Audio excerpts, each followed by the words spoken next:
اعلان نبوت کے 12ویں سال شب اسرا کے دولہا، کائنات کے داتا، تاجدار کائنات علیہ الصلاۃ والسلام کاشانہ نبوت میں آرام فرما رہے تھے۔ بحکم خدا حضرت سیدنا جبریل علیہ الصلاۃ والسلام چھت کھول کر کے قدم مصطفیٰ میں تشریف لائے، قدموں کو بوسہ دیا،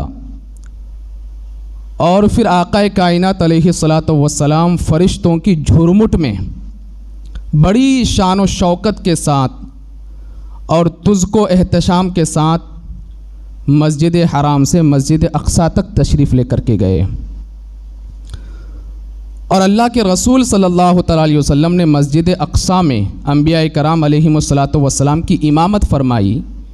اسی کی جانب قصیدہ معراجیہ میں اعلیٰ حضرت امام احمد رضا خان علیہ الرحمت و رضوان نے اشارہ کیا، کہتے ہیں کہ نماز اقصیٰ میں تھا یہی سر، عیاں ہو معنی اول و آخر۔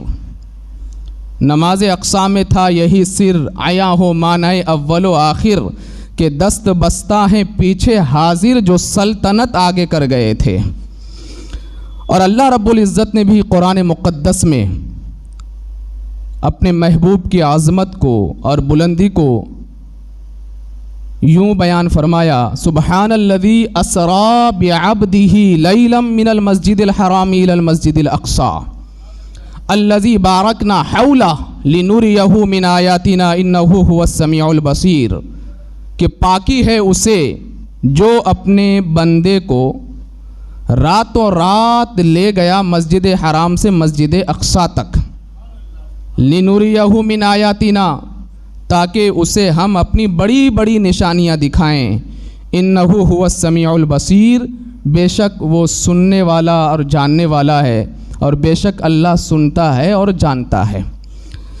نبی کریم صلی اللہ تعالیٰ علیہ وسلم کو پروردگار عالم نے بے شمار معجزات عطا فرمائے، بلکہ آقا کائنات علیہ الصلاۃ والسلام سر سے لے کر کے پیر تک معجزہ بن کر کے اس کائنات میں تشریف لائے۔ بے شمار عظیم معجزات آقا کائنات علیہ الصلاۃ والسلام سے صادر ہوئے۔ انہی عظیم معجزات میں سے ایک معجزہ سفر معراج بھی ہے، جس میں مختصر وقت میں اللہ کے رسول صلی اللہ تعالیٰ علیہ وسلم مسجد حرام سے مسجد اقصیٰ تشریف لے کر کے گئے، وہاں پر انبیاء کرام علیہم الصلاۃ والسلام کی امامت فرمائی، مختصر وقت میں پھر وہاں سے پہلے آسمان پر، پھر دوسرے پر، پھر تیسرے پر، پھر چوتھے پر، پانچویں پر، چھٹے پر، ساتویں پر، عرش اعظم سدرۃ المنتہا، اور پھر دیدار الہی، اور پھر جنت و جہنم کا مشاہدہ کر کے، بے شمار عجائبات کا مشاہدہ کر کے مختصر وقت میں اللہ کے رسول صلی اللہ تعالیٰ علیہ وسلم واپس مکہ کی سرزمین پر تشریف لائے۔ یہ آقا کائنات علیہ الصلاۃ والسلام کا ایک عظیم معجزہ ہے۔ اس مختصر وقت میں، بلکہ میں یوں کہوں کہ ایک لمحے کے سفر میں، اللہ کے رسول صلی اللہ تعالیٰ علیہ وسلم نے کروڑ عجائبات قدرت کا مشاہدہ فرمایا۔ اور جب اللہ کے رسول صلی اللہ تعالیٰ علیہ وسلم نے ان عجائبات قدرت کو مشاہدہ فرمایا، تو تشریف لانے کے بعد امتیوں کے درمیان ان عجائبات کا ذکر بھی فرمایا۔ چونکہ یہ رجب المرجب کا مہینہ ہے، اور اس مہینے کی 27ویں شب اللہ کے رسول صلی اللہ تعالیٰ علیہ وسلم سفر معراج پر تشریف لے کر کے گئے، اور اس حوالے سے قرآن مقدس گواہ ہے۔ سفر معراج کے حوالے سے کسی کا اختلاف نہیں، کیونکہ قرآن کی آیت اس پر گواہ ہے، سبحان الذی اسری بعبدہ لیلا من المسجد الحرام الی المسجد الاقصیٰ، یہاں تک قرآن کی آیت گواہ ہے۔ لہٰذا کسی بھی مکتب فکر سے تعلق رکھنے والا انسان اس کا انکار نہیں کر سکتا، اور انکار کی کوئی گنجائش بھی نہیں ہے۔ قرآن کی ایک آیت تو دور کی بات ہے، اگر کوئی بندہ ایک نقطے کا بھی انکار کر دے تو وہ ایمان سے خارج ہو جاتا ہے۔ تو یہاں تک کہ سفر کے حوالے سے تو قرآن مقدس میں موجود ہے۔ بہرحال اللہ کے رسول صلی اللہ تعالیٰ علیہ وسلم ایک لمحے میں ایک عظیم سفر پر جا کر کے واپس مکہ کی سرزمین پر تشریف لائے، تو کروڑوں عجائبات کا آپ نے مشاہدہ فرمایا، اور پھر تاجدار کائنات علیہ الصلاۃ والسلام نے امت سے ان عجائبات کا ذکر فرمایا، وجہ یہ تھی کہ جب امت کو معلوم پڑے کہ کیا ہونے والا ہے یا کیا ہو رہا ہے اور ان عجائبات کو سن کر کے امت دنیا میں آخرت کی تیاری کر سکے۔ ان عجائبات میں سے پہلے میں ان عجائبات کا ذکر کروں جو تاجدار کائنات علیہ الصلاۃ والسلام نے جنت میں دیکھا یا عرش اعظم کے سائے تلے دیکھا، اور وہ نیک بندے جو دنیا میں نیکی کرتے ہیں اللہ نے آخرت میں ان کو کیا مقام عطا فرمایا۔ پہلے میں وہ عجائبات آپ کے سامنے ذکر کروں۔ ان میں سے ذکر الہی کے حوالے سے یہ بھی حدیث مبارکہ میں ہے کہ تاجدار کائنات علیہ الصلاۃ والسلام جب سفر معراج میں تھے تو شب معراج اللہ کے رسول صلی اللہ تعالی علیہ وسلم کا گزر ایک ایسے شخص کے پاس سے ہوا جو عرش کے نور میں چھپا ہوا تھا، عرش کے نور میں چھپا ہوا تھا۔ تو تاجدار کائنات علیہ الصلاۃ والسلام نے جب دیکھا کہ ایک بندہ عرش کے نور میں، اتنا عظیم مقام، تو اللہ کے رسول صلی اللہ تعالی علیہ وسلم نے حضرت جبریل سے پوچھا کہ جبریل یہ کون ہے؟ کیا یہ کوئی فرشتہ ہے یا کوئی نبی ہے کہ ان کو اتنا عظیم مقام ملا؟ تو حضرت جبریل عرض کرتے ہیں نہیں یا رسول اللہ، یہ کوئی فرشتہ نہیں ہے، یہ کوئی نبی نہیں ہے، بلکہ دنیا میں اس کی زبان ذکر الہی سے تر ہوا کرتی تھی اور اس کا دل مسجد میں لگا رہتا تھا، اسی وجہ سے اللہ تبارک و تعالیٰ نے اسے یہ مقام عطا فرمایا ہے۔ یہ مشاہدہ اللہ کے رسول صلی اللہ علیہ وسلم نے سفر معراج میں کیا۔ اب اس کے علاوہ آپ نے ایک اور منظر دیکھا کہ تاجدار کائنات علیہ الصلاۃ والسلام جنت سے گزر رہے تھے تو آپ نے عالی شان عمارتیں دیکھی، بلند و بالا محلات دیکھے، اور دیکھ کر کے اللہ کے رسول صلی اللہ علیہ وسلم نے حضرت جبریل علیہ الصلاۃ والسلام سے پوچھا کہ جبریل، اللہ تبارک و تعالیٰ نے ان عظیم الشان عمارتوں کو، ان بلند و بالا محلات کو کن کے لیے بنایا ہے؟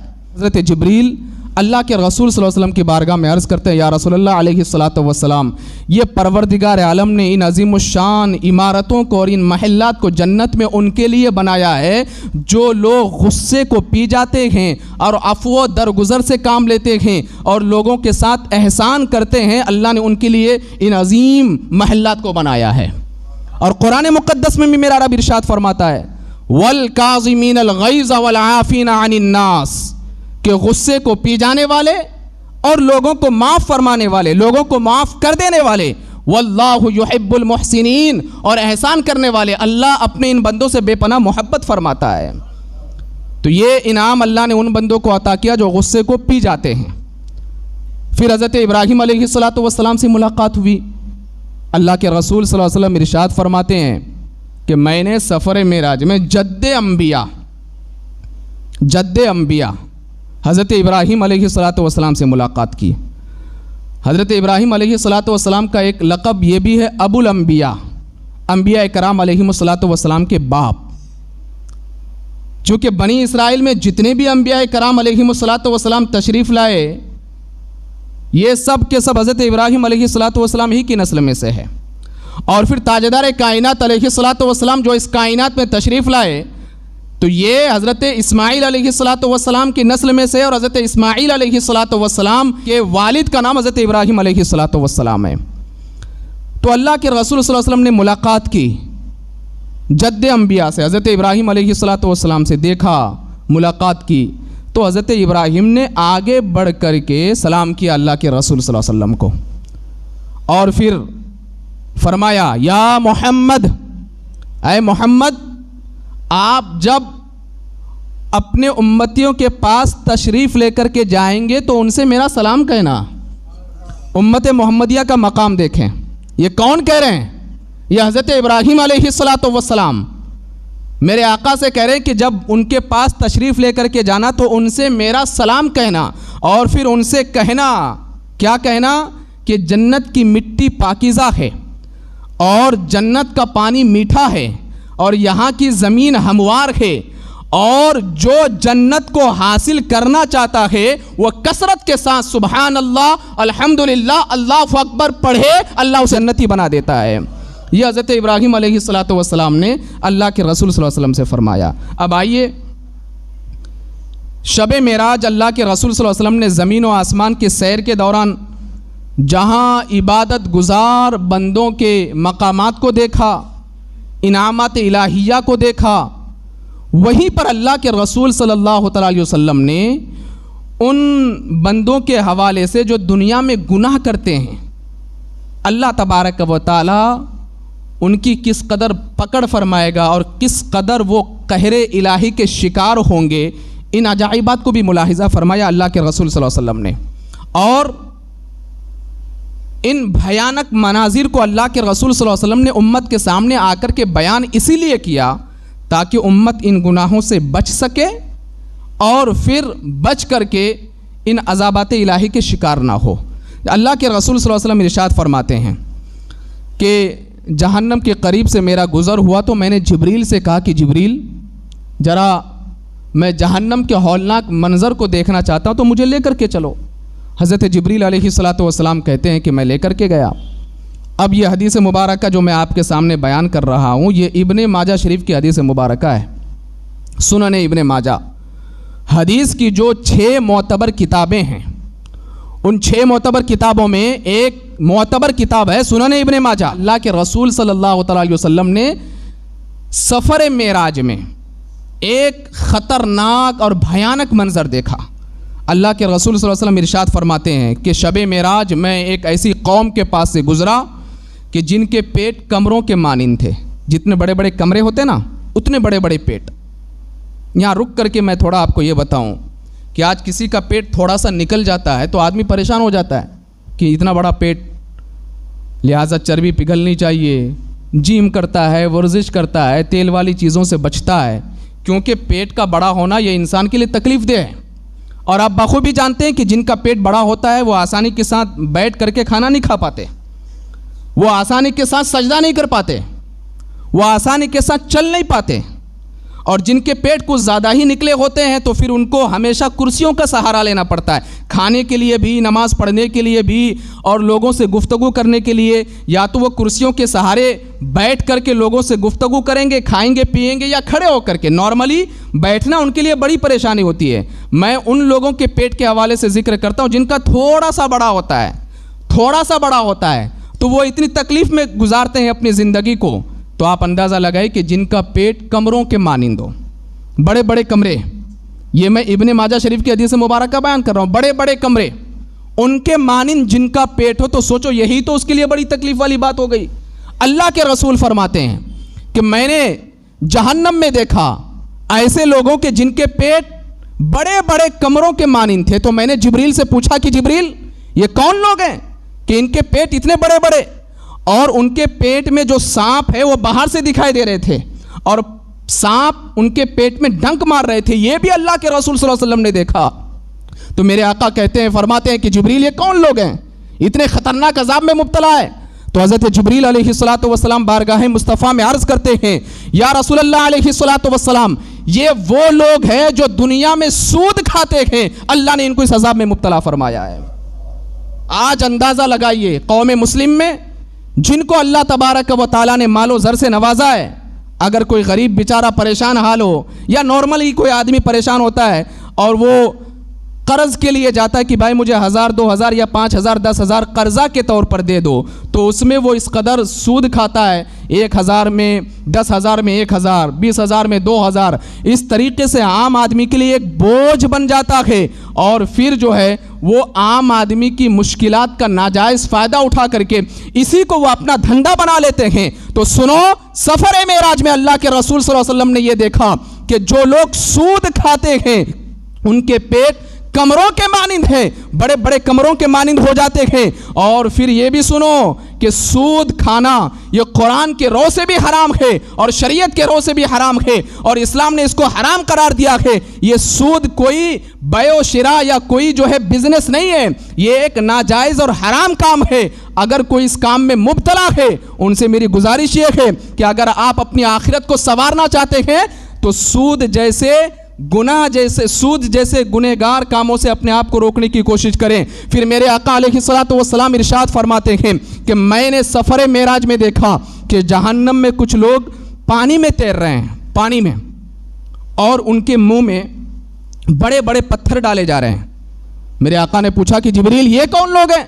حضرت جبریل عرض کرتے ہیں بارگاہ مصطفیٰ صلی اللہ علیہ وسلم میں، یا رسول اللہ یہ بھی وہ لوگ ہیں جو دنیا میں سود کھاتے ہیں۔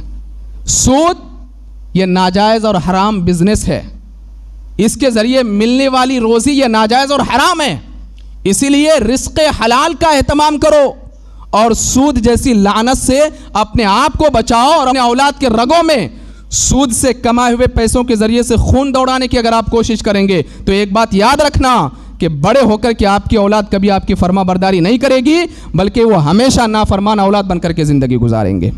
اسی طریقے سے اللہ کے رسول صلی اللہ علیہ وسلم نے معراج کی شب ایک ایسی قوم کے پاس سے گزرے میرے آقا علیہ الصلوۃ والسلام جن کے سروں کو کچلا جا رہا تھا، بڑے بڑے پتھروں سے سروں کو کچلا جا رہا تھا، اور جب سر کچل جاتے تو پھر سے وہ سر صحیح ہو جاتے، پھر سے سروں کو کچلا جاتا، اور پھر سے وہ سارے سر صحیح ہو جاتے، پھر سے ان کو کچلا جاتا۔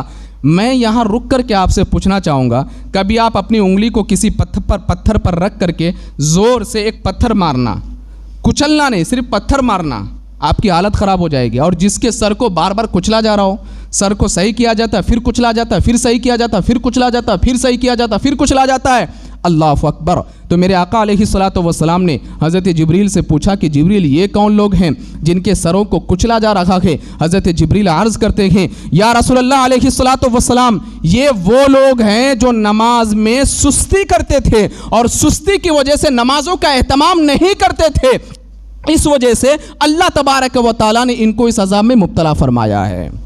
اب میں آپ سے پوچھنا چاہتا ہوں، کیا آپ پر صرف جمعہ کی نماز فرض ہے؟ نماز فجر آپ کے اوپر فرض نہیں؟ نماز ظہر، نماز عصر، نماز مغرب، نماز عشاء کیا آپ کے اوپر فرض نہیں ہے؟ اللہ کے رسول صلی اللہ علیہ وسلم ارشاد فرماتے، صحیح مسلم شریف کی حدیث مبارکہ ہے، یہ بڑی طویل حدیث ہے، میں صرف اختصار کے ساتھ آپ کے سامنے بیان کروں کہ ایک مرتبہ تاجدار کائنات علیہ الصلوۃ والسلام مسجد میں تشریف لے کر کے جا رہے تھے تو آپ نے چند لوگوں کو غیر حاضر پایا مسجد میں، نماز کے ٹائم پہ وہ نہیں تھے، تو تاجدار کائنات علیہ الصلوۃ والسلام نے حکم فرمایا کہ تم لوگ نماز پڑھ لو۔ اور پھر میرے آقا کہتے ہیں کہ میں نکلا، اپنے ہاتھ میں ایک لکڑی لیا، اور لکڑی لینے کے بعد میں نے کہا اپنے کارندوں سے جو میرے ساتھ تھے، میرا جی چاہتا ہے کہ اس لکڑی میں آگ لگا کر کے ان کے گھروں کو جلا دوں جو نماز سے دور رہتے ہیں۔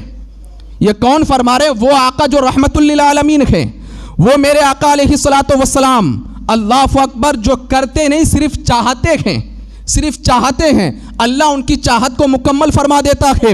آؤ میں آپ کو بتاؤں کہ پہلے ہمارا جو قبلہ تھا، قبلہ اول وہ مسجد اقصی ہے، اللہ اکبر۔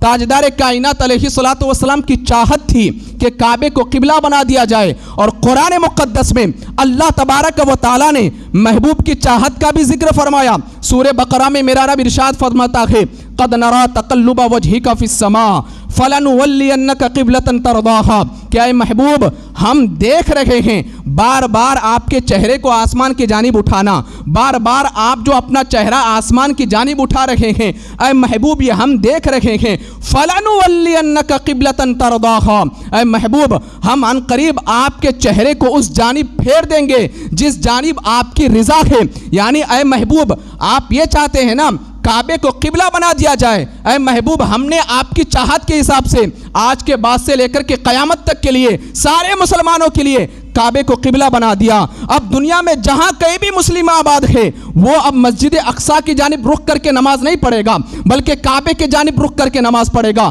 کیوں؟ کیونکہ محبوب کی چاہت ہے، میرا محبوب چاہتا ہے کہ کعبے کو قبلہ بنا دیا جائے، لہٰذا اب مسلمانوں کا قبلہ قیامت تک کعبہ ہوگا۔ محبوب کی چاہت کو اللہ فوراً مکمل فرما دیتا ہے۔ محبوب چاہتے ہیں کہ بدر و حنین میں فرشتے آئے اور اسلام کی مدد کرے، محبوب نے چاہا، اللہ نے فرشتوں کو بھیجا۔ محبوب چاہتے تھے میں انگلی کا اشارہ کروں چاند دو ٹکڑوں میں تبدیل ہو جائے، محبوب چاہتے تھے، اللہ نے چاند کو دو ٹکڑوں میں تبدیل فرما دیا۔ محبوب چاہتے تھے میں ہاتھ کا اشارہ کروں ڈوبا ہوا سورج پلٹ کر کے آ جائے، محبوب چاہتے تھے، اللہ اکبر، میرے پروردگار عالم نے ڈوبے ہوئے سورج کو واپس پلٹا دیا۔ محبوب چاہتے تھے کہ میں سفر معراج میں جاؤں، اپنے رب کا دیدار کروں، اللہ نے محبوب کی اس خواہش کو بھی پوری فرما دیا اور اپنے محبوب کو اپنے دیدار سے مشرف فرما دیا، کیونکہ محبوب جو چاہتے ہیں اللہ محبوب کی چاہت کو فوراً مکمل مکمل فرما دیتا ہے۔ خدا کی رضا چاہتے ہیں دو عالم، خدا چاہتا ہے رضائے محمد۔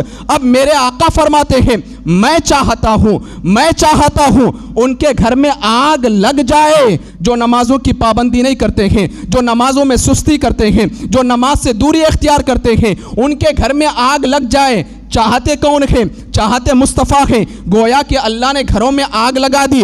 اب آپ مجھ سے پوچھیں گے حضرت بہت سارے ایسے بے نمازی ہیں، شرابی ہیں، جواری ہیں، کبابی ہیں، ان کے گھروں میں تو آگ نہیں لگی۔ میں کہوں گا کہ اگر دنیا کی آگ لگتی آپ اس کو پانی کے ذریعے سے بجھا دیتے۔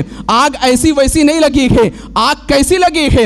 آج بیٹا باپ کا نافرمان ہے، یہ آگ ہے۔ شوہر بیوی کی اطاعت نہیں کرتی، یہ آگ ہے۔ شوہر اور بیوی کے درمیان جھگڑے، یہ آگ نہیں تو کیا ہے؟ چھوٹا بھائی بڑے بھائی کا ادب نہیں کرتا، یہ آگ نہیں تو کیا ہے؟ بڑے بھائی چھوٹے بھائی سے دوری اختیار کر کے بیٹھا ہوا ہے، یہ آگ نہیں تو کیا ہے؟ ایک مسلمان دوسرے مسلمان کی غیبت کر رہا ہے، یہ آگ نہیں تو کیا ہے؟ ایک مسلمان دوسرے مسلمان کو گالیاں دے رہا ہے، یہ آگ نہیں تو کیا ہے؟ معاشرے میں لوگوں کی عزت نہیں رہی، یہ آگ نہیں تو کیا ہے؟ تو سنو، اگر آپ یہ چاہتے ہو آپ کا بیٹا آپ کا ادب کرے، اگر آپ یہ چاہتے ہو بیوی آپ کی اطاعت کرے، اگر آپ یہ چاہتے ہو آپ کا چھوٹا بھائی آپ کے ساتھ وفاداری سے پیش آئے، اگر آپ یہ چاہتے ہو لوگ آپ کی عزت کریں، روپیوں اور پیسوں کی ضرورت نہیں ہے۔ جب مسجد سے حی علی الصلاۃ کی صدائیں بلند ہو جائے، اپنے کاروبار کو بند کر دینا، ترک کر دینا، آ جانا مسجد میں اور اپنے پیشانی کو مولا کی بارگاہ میں جھکا دینا۔ اللہ تبارک و تعالیٰ تمہیں یہاں بھی عزت عطا فرمائے گا اور آخرت میں بھی عزت عطا فرمائے گا۔ تو اللہ کے رسول فرماتے ہیں کہ میں نے دیکھا سفر معراج میں، میں نے دیکھا کہ ان کے سر کو کچلا جا رہا ہے، بڑے بڑے پتھروں سے کچلا جا رہا ہے، جو نمازوں کی پابندی نہیں کرتے۔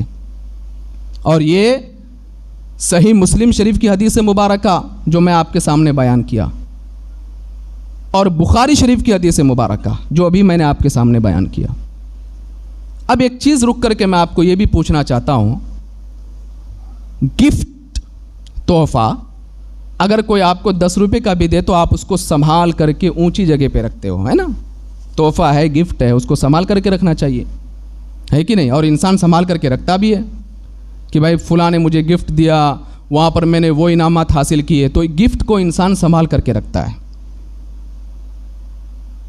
تاجدار کائنات علیہ الصلوۃ والسلام بارگاہ خدا میں تشریف لے کر کے گئے، اللہ نے محبوب کو خالی ہاتھ نہیں بھیجا، کیونکہ پیار ہے نا محبوب سے، اور محبوب سے پیار ہے تو محبوب کی امتیوں سے بھی بے پناہ پیار ہے۔ اللہ نے بندہ اور رب کے درمیان رشتہ قائم رہے اس کے لیے نمازوں کا ایک عظیم تحفہ محبوب کے ذریعے سے اللہ نے امتیوں کو عطا فرمایا، بندوں کو عطا فرمایا۔ اللہ نے گفٹ دیا نمازوں کا، تحفہ اللہ نے دیا۔ دنیا داروں کے تحفوں کو آپ عالی شان جگہ پر سنبھال کر کے رکھتے، اور جو تحفہ آپ کو خالق دنیا نے دیا، جو تحفہ آپ کو اللہ نے دیا، جو تحفہ آپ کو پروردگار عالم نے دیا، نمازوں کا تحفہ، اس تحفے کی آپ نے کتنی حفاظت کی؟ کیوں آپ فجر میں سو کر کے اس تحفے کی نافرمانی کرتے ہیں؟ کیوں آپ ظہر میں نظر نہیں آتے؟ کیوں آپ عصر میں نظر نہیں آتے؟ کیوں آپ مغرب میں نظر نہیں آتے ہیں؟ آپ اگر اس تحفے کی نافرمانی کریں گے تو پھر تیار رہو، مرنے کے بعد آپ کے سر کو بھی اسی طرح کچلا جائے گا بڑے بڑے پتھروں سے، جس طریقے سے اللہ کے رسول صلی اللہ علیہ وسلم نے سفر معراج میں ملاحظہ فرمایا تھا۔ اس لیے ہمیشہ نمازوں کا اہتمام کریں، خاص کر کے نماز پنج گانا، یہ تو آپ سے چھوٹنی ہی نہیں چاہیے۔ ایک وقت کا کھانا پینا چھوٹ جائے لیکن نماز نہ چھوٹے۔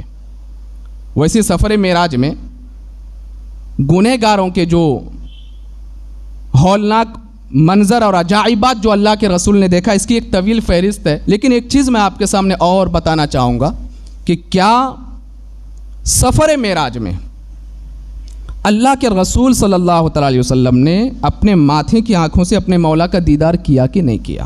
آج میں آپ کے سامنے ایک مختصر بات میں اپنی جانب سے آپ کے سامنے پیش کرنا چاہوں گا، جس سے انشاءاللہ تعالی بات بالکل واضح ہو جائے گی۔ ایک ایگزامپل دے کر کے میں آپ کو بتاؤں، ہم اپنی عام فہم لفظوں میں کہتے ہیں یار تیری تو معراج ہو گئی، کیا بولتے ہیں؟